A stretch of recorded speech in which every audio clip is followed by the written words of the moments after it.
Okay start. નમસ્તે વિદ્યાર્થી મિત્રો. ધોરણ 10ની અંદર આપણે ઓ ફેધર ફ્રેન્ડ નામનો યુનિટ છે અને એ યુનિટની અંદર અલગ અલગ પ્રકારના પક્ષીઓ છે એમના વિશેની માહિતી આપેલી છે. એની અંદર એક સુગરી નામનું પક્ષી છે.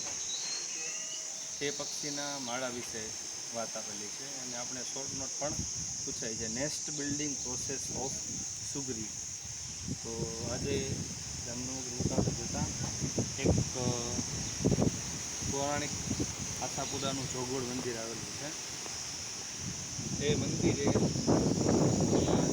કૂવાના કિનારા ઉપર આ સુગરીના માળાઓ જોયા છે.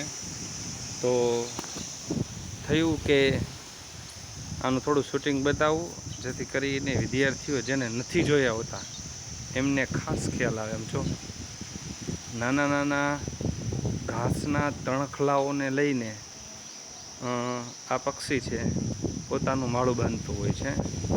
અહીંયા જો તમને જે દેખાય છે એક પીળા રંગનું પક્ષી, જો એનું સતત માળો બનાવવાનું કામ ચાલુ જ હોય છે. જો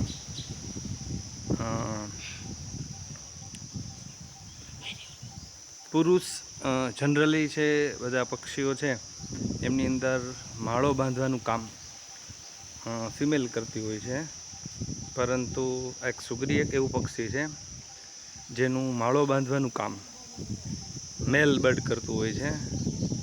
અને જ્યારે એ માળો બનાવવાનું કામ અડધું પૂર્ણ થાય છે ત્યારે ફિમેલ બર્ડ છે એ મેલને જોડી બનાવવા માટેનું આમંત્રણ આપતું હોય છે. અને પછી જો અહીંયા તમે એક અધૂરો બનાવેલો માળો જુઓ છો, જો છે ને, હા, તો અને સામે પણ એક અડધો બનાવેલો માળો છે. જો હવે અડધા માળાનું રીઝન શું છે એ હું તમને સમજાવું. જો એમની પહેલાં હજી એક અડધો બનાવેલો માળો મૂકી દીધેલો છે. તો આવી રીતે માળો બનાવી અને સુગરી પક્ષી છે એ ફિમેલને માળો બાંધવા માટેનું આમંત્રણ આપતા હોય છે. જો કોઈ પણ માદા એ માળાને પસંદ કરે તો બંને સાથે મળીને આ માળાને પૂર્ણ કરતા હોય છે. અને જો કોઈ પણ માદા છે આ માળાને પસંદ કરતી હોતી નથી તો પછી એ માળાને આ જ રીતે અડધો મૂકી દેવામાં આવે છે અને ફરીથી વળી પુરુષ એક બીજો માળો બાંધવાની શરૂઆત કરે છે. ફરીથી વળી માદાને આમંત્રણ આપે છે, જો પસંદ કરે તો નહીંતર વળી નવો બાંધે. તો જોઈ શકો છો એકદમ નજીક ઝૂમ કરીને આ નજીકનો માળો જુઓ, કેટલું આમ ઝીણવટપૂર્વકનું કામ છે. નાના નાના નાના નાના ઘાસના તણખલાઓને લઈને આ પક્ષી છે પોતાનો માળો બાંધતું હોય છે. અને આ એક કૂવો છે અને એ કૂવાના કિનારે એક પીપળાનું વૃક્ષ છે અને પીપળાની ડાળી ઉપર જો અહીંયા સુગરી એનો માળો બાંધેલો છે. એટલે આ પક્ષીની સમજદારી કેટલી છે.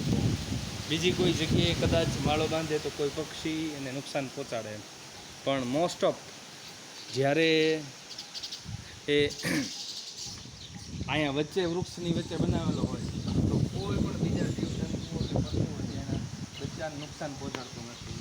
અહીંયા જો આની અંદર એક પક્ષી ગયું છે, હતા નીચેથી પ્રવેશ્યું, જોયું આ માળાની અંદર કન્ટિન્યુ રાખજે, એમાંથી નીકળશે હમણાં. જો અહીંથી નીચેથી જશે પક્ષી, જો થોડી વાર માટે ચાલુ રાખજે. આ બધું જો સતત હિંચકા આવે એવી રીતનું પવન આવે ત્યારે એમની બધી ડાળીઓ હલતી રહેતી હોય છે.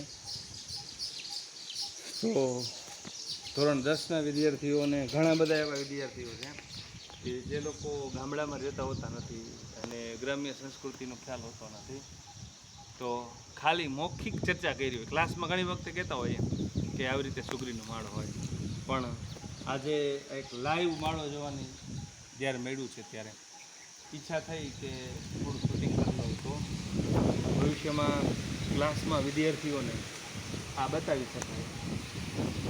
આવો નજારો ખરેખર કુદરતના સાનિધ્યમાં. અત્યારે આ ઉનાળાની અંદર મે મહિનાની જનરલી 43-44 જેટલું તાપમાન રહેતું હોય એવા સમયે તે એકદમ ઠંડુ વાતાવરણ છે. એકદમ આમ રોકાઈ જવાનો ઈચ્છા થઈ ગઈ છે. મોટા મોટા વર્ષો જૂના વૃક્ષ આવેલા છે. આવી જગ્યાઓ તો ભાગ્યે જ ક્યારેક જોવા મળતી હોય છે. વર્ષો પુરાણો જામનગરના મહારાજા